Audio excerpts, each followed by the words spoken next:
आदमी ने जैसे ही नदी का पानी एक घूंट पिया, अगले ही क्षण उसके सिर में तेज दर्द होने लगा। फिर उसने नमक बेचने वाले का लोटा छीन लिया और अपनी रुई पर ढेर सारा पानी उड़ेलने लगा। नमक विक्रेता ये सब देखकर हक्का बक्का रह गया। उसे लगा आदमी पागल हो गया है, लेकिन आदमी ने उसे बताया कि रुई पर पानी डालने से क्या होता है, पर नमक विक्रेता कुछ समझ ही नहीं पाया। जब नमक विक्रेता ने खुद नदी का पानी पिया तो उसका दिमाग अचानक तेज और साफ हो गया और तब उसे समझ आया, रुई पर पानी डालो तो वो भारी हो जाती है और भारी सामान महंगा बिकता है। ये सोचकर उसके भीतर भी लालच जाग उठा। वो लोटा उठाकर नदी का पानी अपने नमक के ढेर पर उंडेलने लगा। जब तक नाड़ी का सारा पानी खत्म नहीं हुआ वो रुका ही नहीं। नमक विक्रेता के जाते ही नाड़ी के पास खड़ा सूखा पेड़ अचानक बोल उठा, इस लालची को होश में लाओ। तब पता चला कि ये नदी उस जंगल का प्रसिद्ध लालच कुंड यानी ग्रीड स्प्रिंग थी, जिसका पानी जो भी पी ले उसके मन में लालच जन्म ले लेता है। चाहे आम आदमी हो या ईमानदार अधिकारी, एक घूंट ही काफी है और लालच उसे भीतर से निगल लेता है।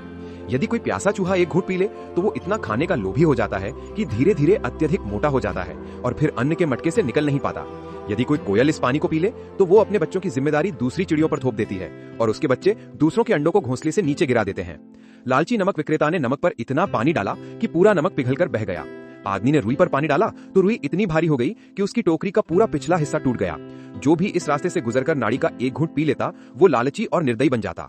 इसी दौरान घोड़े पर सवार एक अफसर अपनी नई नियुक्ति पर जा रहा था। शहर का मौसम अत्यधिक गर्म था, इसलिए उसका छोटा सहायक पानी लेने दौड़ पड़ा।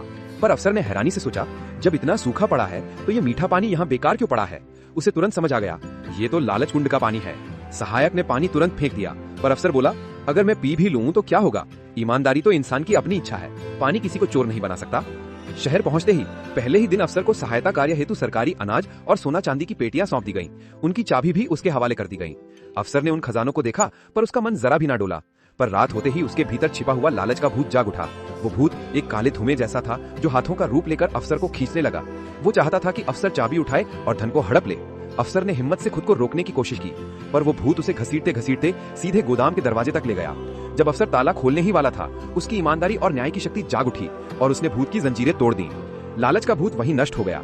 अगली सुबह अफसर ने सोचा कि लोगों को लालच कुंड के खतरे के बारे में चेतावनी दी जानी चाहिए। उसने पत्थर पर वार्निंग साइन लिखकर एक बड़ा पत्थर स्तंभ खड़ा किया और नदी का मुख बड़े पत्थरों से बंद कर दिया। सहायक बोला, सर, इस कुएं को पूरी तरह पत्थर से भर देना चाहिए, स्तंभ लगाने से क्या होगा। अफसर बोला, यदि मन साफ हो तो एक घूंट पानी किसी को बदल नहीं सकता। ये पत्थर सबको याद दिलाएगा कि लालच से बचना हमारी ही जिम्मेदारी है। सहायक यह सुनकर सब समझ गया। जाते जाते उसने अफसर को एक लोटा पानी दिया। सहायक ने पिया तो वो ठंडा और हल्का महसूस हुआ और अफसर घोड़े पर सवार होकर आगे बढ़ गया। सबके चले जाने के बाद वो सूखा पेड़ फिर लालच को जगाने लगा, पर इस बार लालच कुंड की शक्ति समाप्त हो चुकी थी। उस दिन के बाद वहाँ ईमानदारी और न्याय का राज हो गया और लालच कुंड आने वालों को हमेशा याद दिलाता रहा कि जनता की सेवा करो, लालच से दूर रहो और अपनी नीयत कभी मत बिगाड़ो।